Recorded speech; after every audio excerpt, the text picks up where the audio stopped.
میرا نام لائبہ ہے اور میں اس وقت کمرے میں لیٹی تھر تھر کانپ رہی تھی۔ جس ذہنی اذیت سے میں گزر رہی تھی کسی کو بتا بھی نہیں سکتے تھے۔ میرے دیور اس وقت میرے ساتھ سونے کی ضد کر رہا تھا۔ میں نے اپنا آپ چھڑوایا اور جلدی سے آ کر خود کو کمرے میں بند کر لیا۔ میں اب مزید خطرہ مول نہیں لینا چاہتی تھی، اسی لیے جلدی سے آ کر اپنے بیڈ پر لیٹی اور دعائیں پڑھنے لگی۔ اچانک جب مجھے یوں لگا جیسے کوئی میرے کمرے کا دروازہ کھولنے کی کوشش کر رہا ہو، جانتی تھی کہ یہ دیور ہی ہوگا۔ میں نے کمبل کو اپنے ارد گرد لپیٹا اور سونے کی کوشش کرنے لگی، مگر تبھی دروازے پر دستک ہونے لگی۔ تھوڑی دیر بعد دروازہ پوری شدت سے بجنے لگا، مگر میں پھر بھی ڈھیٹ بن کر لیٹی رہی۔ کچھ دیر بعد آواز آنا بند ہو گئی اور یہی سوچا کہ دیور چلا گیا۔ کچھ دیر بعد مجھے لگا کہ دروازہ ہلکی سی مخصوص چڑچڑاہٹ پیدا کرتے ہوئے کھلنے لگا ہے۔ اسی کے ساتھ مجھے چلنے کی آہٹ آئی اور پھر یوں محسوس ہوا جیسے کوئی میرے پاس بستر پر آ کر بیٹھ رہا ہو۔ میرا سانس رکنے لگا۔ پیچھے مڑ کر دیکھا تو میرے ہوش اڑ گئے۔ سوچا تھا سسرال جا کر راج کروں گی، جب رشتے والی نے بتایا کہ میرے سسرال میں صرف میرا شوہر اور ایک عدد چھوٹا دیور ہی ہے، تو میں نے تو جیسے خوشی سے پھولے نہیں سما رہی تھی۔ میں نے تو شروع ہی سے یہی دعا مانگی تھی کہ بس مجھے چھوٹی سی فیملی ملے جہاں جاتے ہی مجھے ساس سسر کے جھمیلے دیکھنا پڑے۔ کچھ میں تھی بھی کام چور، زیادہ کاموں کو ہاتھ نہیں لگاتی تھی، کچھ اپنے ماں باپ کی بھی لاڈلی تھی، اسی لیے زیادہ کام کاج میں نے کبھی نہیں کیے تھے، اسی لیے ذمہ داریوں سے بھاگتی تھی۔ مگر کہاں خبر تھی کہ یہ دیور ہی میرا جینا حرام کر دے گا۔ جب رشتے والی خالہ نے مجھے یہ بتایا کہ تمہاری مرضی کے عین مطابق چھوٹی فیملی ہے، تو میری خوشی کی کوئی انتہا نہ رہی۔ میری طرف سے تو رشتہ پکا تھا، میرے والدین کو بھی لڑکا پسند آیا تھا، اسی لیے جلد ہی ہمارا رشتہ طے کر دیا گیا اور پھر مجھے رخصت کر کے میرے سسرال بھیج دیا گیا۔ میں اپنے حجرہ عروسی میں دلہن بنی گھونگھٹ ڈالے بیٹھی تھی۔ باقی لڑکیوں کی طرح میرے بھی کچھ خواب تھے۔ میں نے اپنے آنے والی زندگی کو آنکھیں بند کر کے سپنے بن رہی تھی۔ دروازے کے کھلنے کے ساتھ ہی میرا دل بھی گویا پوری قوت سے دھڑکا تھا۔ میں نے تو مسکرا کر اپنی آنکھیں بند کر لی تھی، جانتی تھی کہ ابھی میرا شوہر آ کر میرے سامنے بیٹھے گا اور پھر میرا گھونگھٹ اٹھائے گا۔ اس کے بعد مجھے منہ دکھائی میں قیمتی سا تحفہ دے گا، اور میں تو ان لمحات کو سوچ سوچ کر ہی خوش ہو رہی تھی۔ میرا شوہر چلتا ہوا بستر کے قریب آیا اور پھر کچھ دوری پر ہی کھڑا ہو گیا۔ نظر اٹھا کر دیکھنا تو میرے لیے دنیا کا سب سے مشکل ترین کام تھا۔ جب اگلے ہی پل ایک جھٹکے سے کسی نے میرا گھونگھٹ اٹھایا تو میں حیران تھی، ہڑبڑا کر رہ گئی۔ اس طرح کی جلد بازی کی تو مجھے ہرگز توقع نہیں تھی۔ مجھے لگا تھا کہ میرا شوہر بڑے پیار سے میرا گھونگھٹ اٹھا کر میرے سر پر رکھے گا، مگر اس نے تو میرا گھونگھٹ چھین کر میرے ہوش و حواس ہی گم کر دیا تھے۔ میں نے بوکھلا کر جب نظر اٹھا کر دیکھا تو اگلے ہی پل میں سکتے کی کیفیت میں جا چکی تھی، کیونکہ سامنے میرا شوہر نہیں بلکہ میرا دیور کھڑا تھا، جو کہ مجھے دیکھ کر اب کھل کھلا کر ہنس رہا تھا۔ دیور کو اپنے سامنے دیکھ کر تو میرے غصے کی کوئی انتہا نہیں رہی تھی۔ آخر یہ کون سا طریقہ تھا کہ شوہر کی جگہ دیور آئے اور آ کر گھونگھٹ اٹھا دے؟ میں غصے سے کہنے لگی، یہ کیا بدتمیزی ہے؟ تمہارے بھائی کہاں ہیں اور تم یہاں پر کیا کر رہے ہو؟ سارا گھونگھٹ خراب کر دیا تم نے میرا۔ مجھے اس طرح کے مذاق نہیں پسند۔ میں اچھی خاصی سخت لہجے میں بولی تھی اور سمجھی تھی کہ میرا دیور میرے اس لہجے کو دیکھ کر ڈر جائے گا، مگر وہ تو مجھے سرتا پیر دیکھ رہا تھا۔ اگلے پل ہنس کر کہنے لگا کہ گھونگھٹ بھائی اٹھائیں یا میں؟ بات تو ایک ہی ہے نا۔ اس کے الفاظ تو مجھے مزید حیران کر چکے تھے۔ کیسا بے شرم لڑکا تھا، اسے پتہ نہیں تھا کہ کیا کہہ رہا ہے اور کیا نہیں۔ میں نے اپنے گھونگھٹ کو سیٹ کیا، مگر وہ تو مجھے یوں کھا جانے والی نظروں سے دیکھ رہا تھا کہ میں تذبذب کا شکار ہو گئی۔ بھلے ہی وہ عمر میں چھوٹا تھا، مگر پھر بھی میرا اور اس کا رشتہ تو دیور بھابھی کا تھا۔ میرے سارے موڈ کا ستیہ ناس ہو چکا تھا۔ مجھے تو لگا تھا کہ میری ڈانٹ سن کر وہ وہاں سے چلا جائے گا، مگر وہ تو میرے سامنے بیڈ پر بیٹھ چکا تھا اور مجھ سے باتیں کرنے کی کوشش کرنے لگا۔ میں بڑے ہی اکتائے ہوئے لہجے میں بول رہی تھی۔ میں نے اس کی ہر بات کا جواب دے رہی تھی اور یہی دعا کر رہی تھی کہ آخر میرا شوہر کب آئے گا اور وہ کہاں ہے۔ اس کے ساتھ مزید سختی سے پیش آتی تو ہو سکتا تھا وہ شوہر کو میری شکایت لگا دیتا، اور یوں میں اپنے اور اپنے شوہر کے درمیان پہلے ہی دن کوئی دراڑ پیدا نہیں کرنا چاہتی تھی۔ میرا دیور ابھی مجھ سے باتوں میں لگا ہی تھا جب میرا شوہر کمرے میں آ گیا۔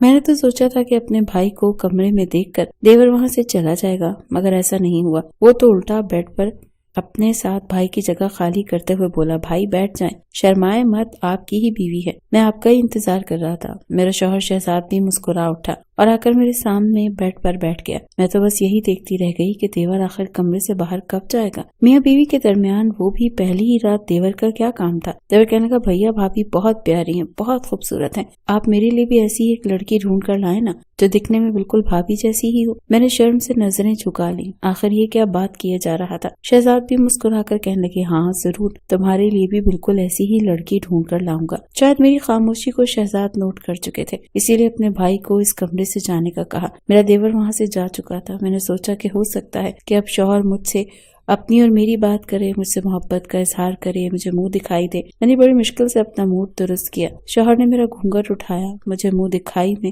سونے کی انگوٹھی تھی جو کہ بے حد پیاری تھی۔ اگلے ہی پل شوہر نے میرا ہاتھ پکڑا اور کہنے لگا کہ نائلہ دیکھو، میری امی کی وفات کو 10 سال بیت چکے ہیں اور ان 10 سالوں میں نے اور ابا نے ہی مراد کو ماں اور باپ بن کر پالا ہے۔ پھر ابا کی بھی وفات ہو گئی اور میں بھی کاموں میں مصروف ہو گیا، اسی لیے ہم وہ محبت مراد کو نہیں دے پائے جو کہ ایک ماں دے سکتی ہے۔ دیکھو، بھابھی بھی ایک ماں ہی کی طرح ہوتی ہے، اسی لیے میں چاہتا ہوں کہ تم اپنے دیور کا بہت خیال رکھو۔ تم اپنے دیور کا جتنا بھی خیال رکھو، میں یہی سمجھوں گا کہ تم میرا خیال رکھ رہی ہو۔ میں تو حیرت سے اپنے شوہر کی باتیں سن رہی تھی جو جب تک میرے پاس بیٹھا رہا اپنے چھوٹے بھائی کے ہی گن گاتا رہا۔ چونکہ میں اس گھر میں نئی تھی اور مجھے اس وقت اپنے شوہر کے دل میں اپنی جگہ بنانی تھی، اسی لیے میں ان کی ہر بات پر سر ہلاتی رہی۔ آخر میں نے شہزاد سے یہ بھی کہہ دیا کہ اگر تم میرے بھائی کو کسی بھی طرح کی کوئی تکلیف دی یا اس کی کسی بات کا انکار کیا تو پھر تم اپنا بندوبست بھی کہیں اور کر لینا، کیونکہ مجھے میرے بھائی سے بڑھ کر اور کچھ بھی نہیں ہے۔ شہزاد کے الفاظ مجھ پر بجلی بن کر گرے تھے۔ بھلا پہلی رات کوئی شوہر ایسی بات کب کرتا ہے؟ مگر یہاں تو الٹی گنگا بہ رہی تھی۔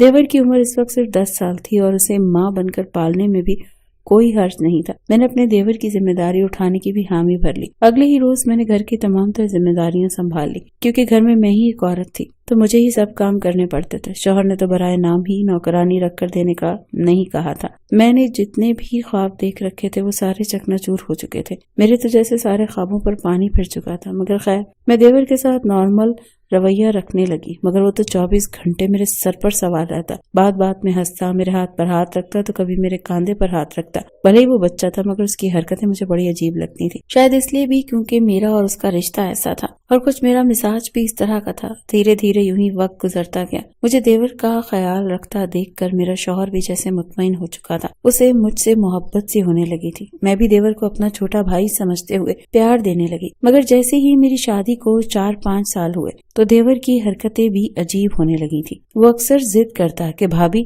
مجھے بھی آپ کے ساتھ سونا ہے، مجھے آپ کے بغیر نیند نہیں آتی۔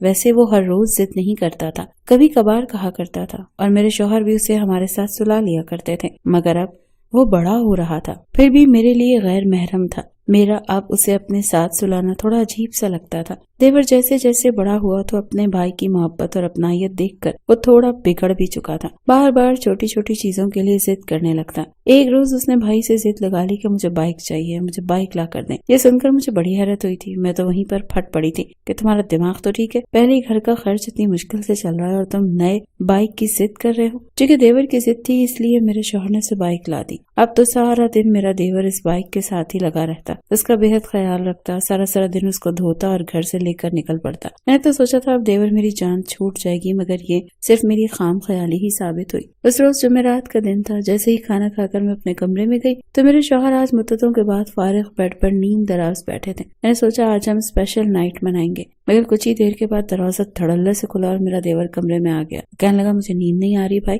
میں آپ کے ساتھ بیٹھ کر باتیں کرنا چاہتا ہوں۔ میرے تو سارے موڈ کا ستیہ ناس ہو گیا تھا۔ ہمارے بیچ دیور کباب میں ہٹی بنا ہوا تھا۔ شاید یہی وجہ تھی کہ ابھی تک ہماری اولاد نہیں ہو پائی تھی، کیونکہ ہم دونوں میاں بیوی ابھی تک ایک دوسرے کو اس طرح جان ہی نہیں پائے تھے۔ ایک مرتبہ پھر میرا دیور بیچ میں بیٹھا تھا۔ اب تو یہ اس کا معمول بنتا جا رہا تھا جیسے ایسے وقت گزرتا گیا، یہاں تک کہ اگر میرا شوہر شہزاد کام کے سلسلے میں گھر سے باہر ہوتا تو بھی دیور کی یہی ضد ہوتی، مگر میں ہچکچا جاتی تھی۔ اگر وہ سو جاتا تو میں اٹھ کر صوفے پر چلی جاتی اور اس کے اٹھنے سے پہلے ہی کمرے سے باہر چلی جایا کرتی تھی۔ اس روز پورے گھر کی صاف صفائی کرتے میں بالکل تھک چکی تھی۔ دیور بار بار مجھ پر حکم صادر کر رہا تھا اور میں تو جیسے کرائے کی نوکرانی اس کا ہر حکم مان رہی تھی۔ اس قدر حبس اور گرمی میں نے آج سے پہلے کبھی محسوس نہیں کی تھی۔ سارا دن میں کام کر کر کے تھکی ہاری بستر پر لیٹی تھی۔ جیسے ہی بیڈ پر لیٹی تو اچانک پورا گھر اندھیرے میں ڈوب گیا۔ میں ہڑبڑاتی ہوئی اٹھی۔ کم بخت بجلی کو بھی اسی وقت جانا تھا، 2 گھڑی بیٹھنے بھی نہیں دیتے۔ میرا دل بری طرح اکتایا تھا۔ رات کے 10 بج رہے تھے جب میری بات سن کر میرا دیور ہنستا ہوا کمرے میں آیا۔